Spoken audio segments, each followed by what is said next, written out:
All right, it's time we turn our attention to this guy. Questions have to be asked. Arne Slot. I mean, it's not the right game, but it's the same scoreline.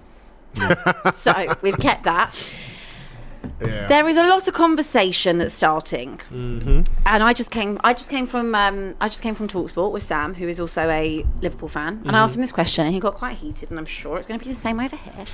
But you have lost. Liverpool Football Club have lost 6 out of the last 7 games. We haven't seen a turning point. We thought Madrid was that turning point, but we haven't seen that since.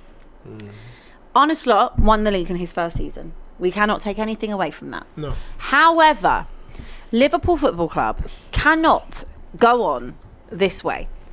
At what point? How many losses will it take? Where do you have to be in the league for you to say, okay, maybe this is not the guy. Maybe there is someone else that can get the best out of Liverpool and these players, who are very good players, might I add, than Arne Slot. I think there's again tonight been a lot of retrospective kind of reactionary kind of social media posts. Again, it's people saying, you know, I told you should have been out. I said this last month. Me personally, the type of fan that I am, I'm always still going to back the infrastructure that we have in place to get us out of that. Until I think it's totally failed, broken down, the communication's gone, the dressing room's gone, all of these things that traditionally when you add them into the melting pot do get a manager sacked. Until I can tick off all those boxes, then of course with new evidence presented, as we always say on this show, then I can of course make a more kind of up-to-date decision then. And there's a lot of revisionism and stuff like that, so I'm not involved in all of that.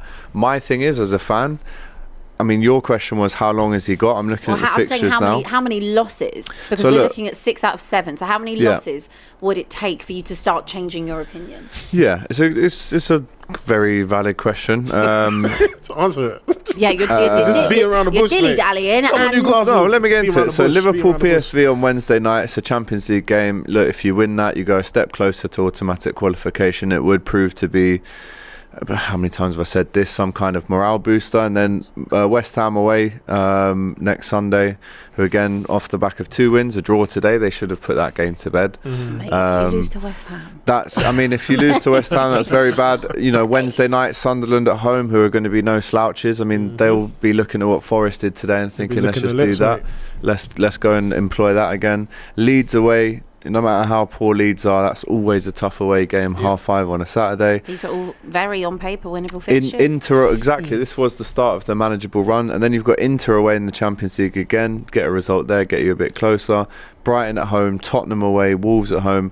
I would think, and listen, at this stage right now, I still back the manager. I still do it. And I don't think I should be... haven't answered... Oh, I'm getting onto it, Abby. Come on, it's taking long, people, isn't it? We're on for an hour, guys.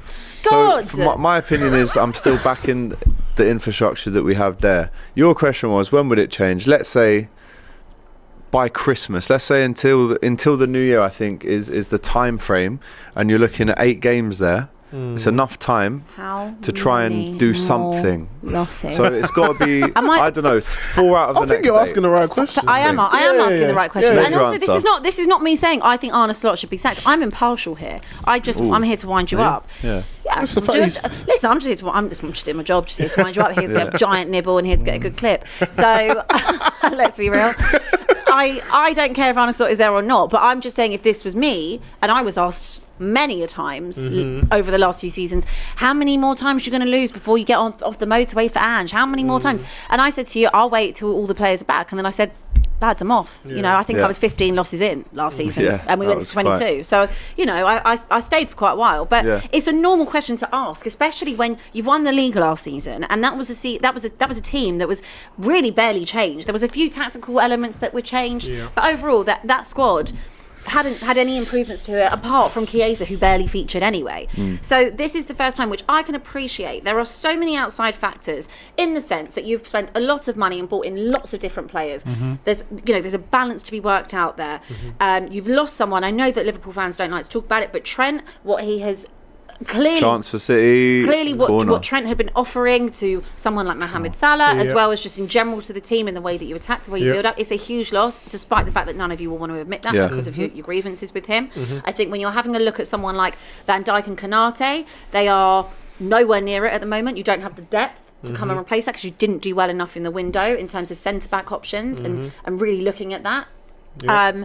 I think also this is the first time we're seeing Arne Slot be really tested in terms of what his managerial capabilities are like. And of course, we cannot, we cannot forget the massive impact that Diogo Jota's loss has been on the squad. Now, it's not to use it as an excuse, guys, but... No one's ever used it as an excuse, but it's just real life, isn't it? It's real life. And what I would say is that grief, it carries itself... There's no end goal to it. It's different, very, very different. Yeah. There is, however, a point where you have to start winning games. I would say you've got to win 6 out of the next 8. There's 8 games there. There's 4 home, 4 away. I say if you don't win at least 6 out of those next 8, then obviously there's going to be some tough decisions to be made. But again, get through this stage and then try go and get someone in January to help boost the squad. We heard him say in the press conference on Friday that centre-backs aren't our only problem in terms of positions that we still need to address. Do you think midfield is now a position? Yeah. I think it was a position in the summer that we didn't address. Actually, yes, of course, centre-back was probably the main priority that we didn't tick off in the summer. But I think we needed another winger and we needed another midfielder. I actually think we were 3 short going into this season. That's what I thought. And then obviously the mask of the first 6 games gets pulled away. A few injuries start to happen. You go, actually, we did go and get all the shiny toys that everyone is so impressed with us about, but we didn't fix the source really, or address more of the little cogs around the shiny toys to make the shiny toys work. So 4 away, 4 at home, win 6 out of the next 8. I think you scrape through into the new year. If you lose 2, 3, 4, then I think it will. Let's also be honest. Your first five games that you had picked up points and you'd won, your performances had been really poor anyway. You were just getting over the line. That's why it's still a worry, because even the end of last season, the performances that was where I was going. poor. Yeah. So we're going all the way back to probably last March, April time. It's not a pattern now, is it? It's just been masking over, which is worrying. I feel like the turning point for you guys is actually when you played us, and obviously you won with that fantastic free kick from Szoboszlai. But I feel it kind of kidded the Liverpool fans and everyone else into thinking like, okay, yeah, Liverpool are going to go on and win. But like I said, I looked at the game and I've looked at your games. Newcastle, we scored the last minute. There was so many holes in your team.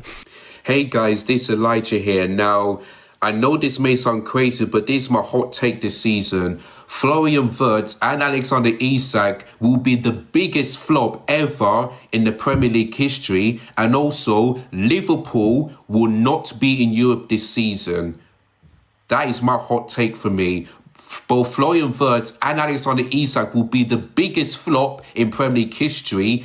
And Liverpool will not be in Europe next season.